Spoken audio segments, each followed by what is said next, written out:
They were arresting peaceful protesters, the Biden administration, at abortion facilities. No longer. They targeted Catholics at church services. No longer. No longer will parents be arrested at school board meetings because they care about their children. That has ended under this department. That's why Donald Trump won the popular vote and the Electoral College by overwhelming margins. He made that crystal clear, and that's what's happening now in our country. That weaponization has ended. That was Attorney General Pam Bondi earlier in the year at a congressional hearing declaring that the days of government weaponization, particularly against parents, are over. That was following up on her memorandum issued in September entitled Upholding Constitutional Rights and Parental Authority in America's Education System. And while political persecutions of conservatives have, dipped with the new administration, there has yet to be real accountability for the political persecutions of the prior administration, leading to continued rainbow jihadism in left-leaning school districts like at Westland Middle School in Bethesda, Maryland, where children were presented with a slideshow celebrating Transgender Awareness Week, where the children were given a lesson that included advice for coming out and 8 tips for being non-binary last month. Now, this is despite President Trump issuing several executive orders aimed at ending indoctrination in schools, protecting Christians, and, of course, defending parental rights in the K-12 education early on in his administration. But has the administration really followed through with cutting federal dollars and making sure that schools adhered to their guidances? And some parents face ongoing targeting still, as is the case of a Pennsylvania father and attorney, Chad Williams. Williams fought the genderqueer ideology permeating public schools and stood up and fought back against the harmful COVID restrictions. For doing so, public officials in his school districts have come after not only Williams himself, but his children, his home, of course, his job and reputation, and retaliation against him. Williams filed an official complaint with the Department of Education last year detailing the public smear campaign levied against him by public officials. But to date, there appears to have been no subpoenas issued. No one has been deposed, let alone be held accountable.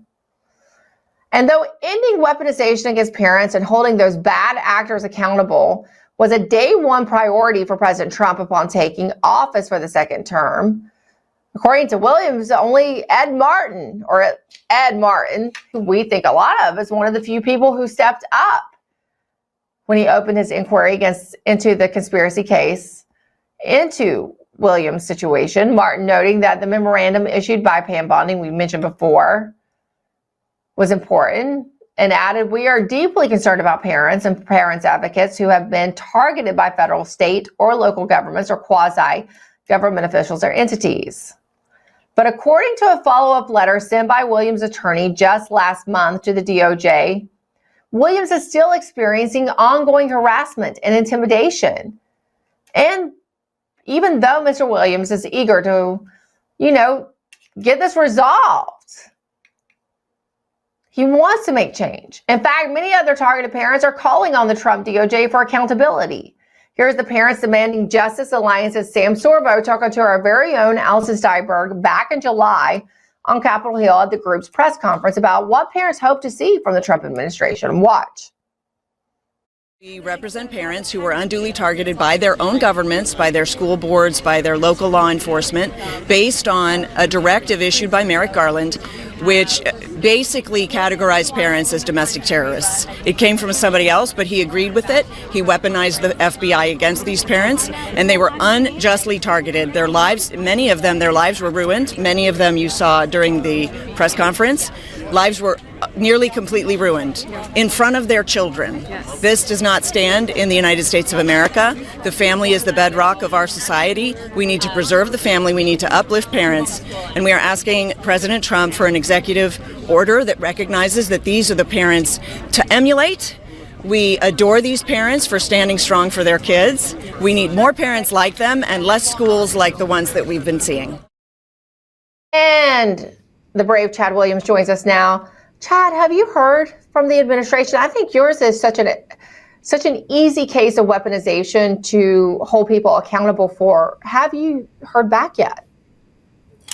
Thanks for having me, Emerald. Well, I've definitely had some communications as recently as last night, and Oh, really? you know, as you mentioned, there are people in the Department of Justice who have taken notice and who have promised action, but we've heard everything from the DOJ. The Civil Rights Division is understaffed; they don't have the resources, and it's just incredibly frustrating that we're almost a year into President Trump's term. He set very clear priorities at the beginning of his administration, and we're just not seeing the follow through. As I said, as I've shared with you, I know that Mr. Martin sent me a letter back in September. I provided documents and information to him, and I believe that it's important to them, but for whatever reason, there seems to be resistance or delays. And as you mentioned in the lead up there, the retaliation against me and my family continues.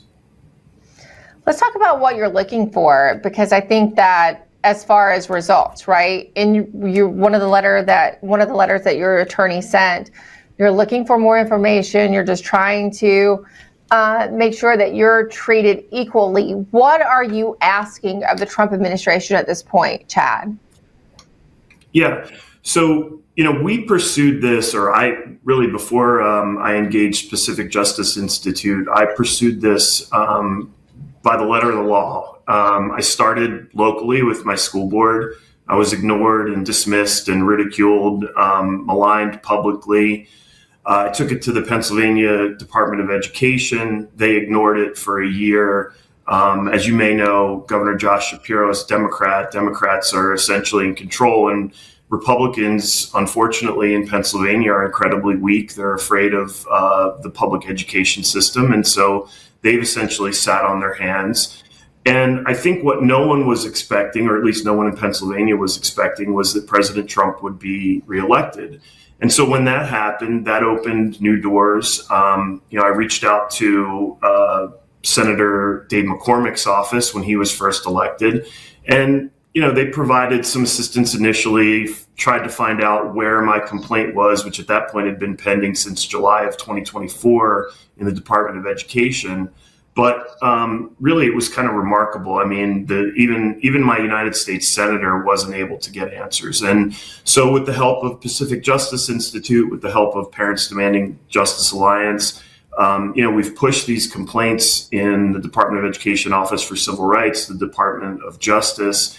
And really, it wasn't until September when Mr. Martin reached out that we finally started to see some action. And really what I'm looking for is very simple: a full investigation, a public report, and accountability for those who have violated the law. It's what's required under the law. And as you mentioned, President Trump issued several executive orders within the first 30 days of his administration. Attorney General Bondi put a memo out on September 8th claiming that the Department of Justice stands with parents. If you read that memo, it's essentially my case from the top to bottom. So there's really no explanation as to why this hasn't happened yet, other than either a lack of leadership at Department of Justice to make sure it's happening, or a lack of resources, or some combination of that. And so I'm continuing to push. I know that eventually, there's no doubt under the applicable family privacy statutes, a full investigation is required. Once that happens, it will lead to an investigation of the civil rights violations, of the conspiracy against rights violations, which is referenced in Ed Martin's letter to me in September. So it's just a matter of time. But right now, what I'm doing is trying to fight and get the word out to Christian parents throughout the country that, we can't rely on a single politician. We can't rely on a single political party. We have to be vigilant. And just last night and this morning, a friend of mine connected me with John Rich, the country music musician. And he put a tweet out this morning, and God bless him. He jumped on it right away. And he has this new song out called Righteous Hunter. And I'd encourage all Christian families to go listen to that and to understand that we need to be vigilant because no one's coming to the rescue. John Rich is a good guy. He's been on the show many, many, many times. I think he's a great American. And I always loved him as a country singer, but then I knew him as a good patriot much, many years later. Real quick, Chad, this is really important because there were a lot of parents targeted. And for one thing that you were targeted for was speaking out about the gender witch that came in and presented to students in your, I mean, you can't even make this stuff up. Gender witch who goes by, I think he, him, I don't know. I mean, just take a look. I found that very easily on Instagram. I just saw it, tweeted it, I searched for it, and there it was. But you're still being targeted, you say. There's ongoing harassment. What does that look like for you and your family? Yeah, so really it goes back to 2022 when I first exposed that counselors in the middle school were hiding a student's gender transition or social transition from the parents. And I anonymously released that information to Fox News. They wrote an article. And school administrators disclosed my identity to the school counselor who was involved in that. And a few days later, I observed her husband peering through the windows of our home. That started at that point, then my identity was out. And so I wasn't afraid. I just kept speaking out. And it's just led to calls to my law firm to try and get me fired.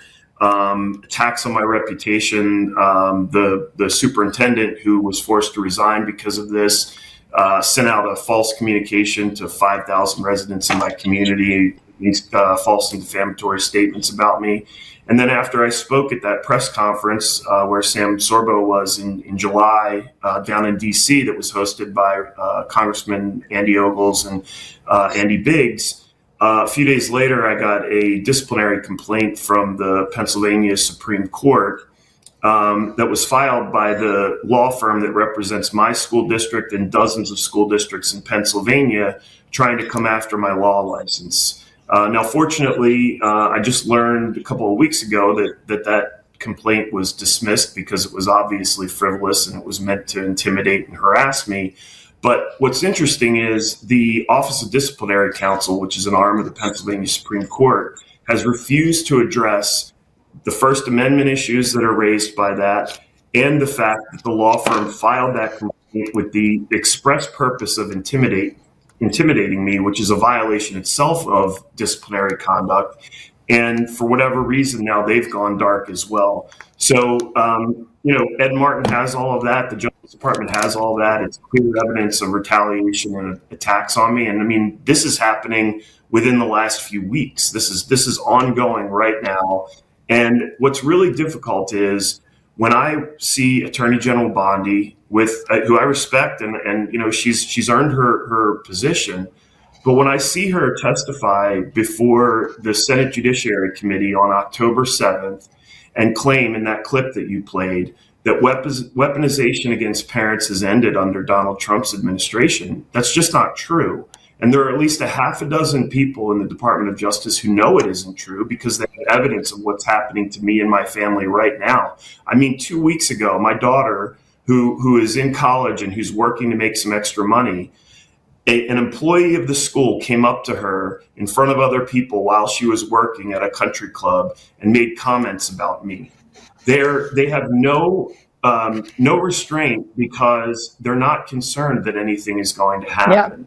Yeah. And I'm hopeful that at this point that Christian families will rise up. They'll realize that they can't rely on Republicans. They can't rely on anyone. And they'll demand that President Trump, as he put out on Truth Social last night, asking Attorney General Bondi, why isn't this happening? Why are his executive orders being ignored? Why is her own Department of Justice ignoring her September 8th memo where she says that her department and that the Trump administration stands with parents? If they stand with parents, then why aren't they acting? Why am I still waiting? Why is my family being attacked? You know what? This is such low-hanging fruit, too. It's not like it's going to cause a lot of public outrage. So this is an easy one for them to handle if they should just get on it. Chad, I'm sorry that you and your family went through this, but I do admire you for standing strong.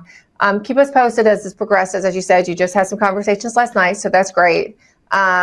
This is such an easy win, especially they head into midterms and they look for some wins, right? You should at least get it. Yeah. Get it now. I don't know if Congress needs to get involved, but it's shocking to me that Harmeet Dillon is still saying that the delays are not from. I've read a lot about the deputy AG and whether there's some sort of turf war going on or whatever. I don't know anything about that. I'm just some guy in Pennsylvania. But yeah, I'm just a dad in Pennsylvania. But what I do know is things aren't happening. Subpoenas haven't been issued. No one's been deposed. No one's been held accountable. Not a single public school in the country has had federal funds withheld. So how is it possible that we're a year into the Trump administration and nothing's happening? It's just inexcusable. It can't happen. And you know what's going to happen is people like me aren't going to show up in November a year from now. And Republicans will lose the midterms. And when they lose the midterms, then the next 2 years of President Trump's administration are going to be spent fighting the same battles that they fought the last time around. So it's time for Republicans to step up, get in line, and do what the president ordered them to do. Amen. It's good to talk to you, Chad Williams. Thanks for sharing your story with us, and we'll keep following it. Thank you, Emil. I really appreciate you having me.